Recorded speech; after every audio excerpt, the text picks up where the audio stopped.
So, coming out of high school into college, like everyone says the first semester is the hardest, and I definitely agree with that because of like the whole transition. College is definitely more stressful than high school in terms of like the fact that there's a lot of long-term stuff, whereas high school is more on a day-to-day basis. So just like time management has been a big thing to adjust to. In high school, I didn't have to study as much as I did now, and everyone's studying here. So it's a lot more work and a lot more stress than I thought it was going to be. Every time I have an exam, it's always really stressful because like the smallest detail that I forget could cause me to get a question wrong. So yeah, it's always been really stressful.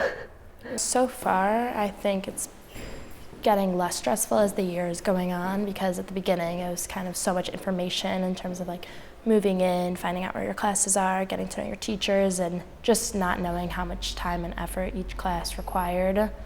So the beginning few weeks were probably the hardest for me. I try to have like a schedule. Like I list out what homework I'm going to work on every day, and then I make sure that I have a lot of like break time and time with my friends in between, so that I don't like get too stressed out. Well, I have had like a couple breakdowns where it's like it just feels so overwhelming, but I'm trying not to get at that point anymore.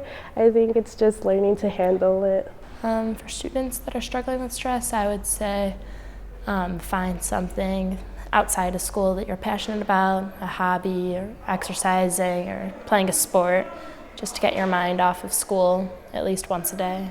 I'm a musician, so I write songs and I play guitar and piano, and my roommate's a musician too, so we take a lot of days and nights when we just like jam out and get rid of all of our stress, and it's fun.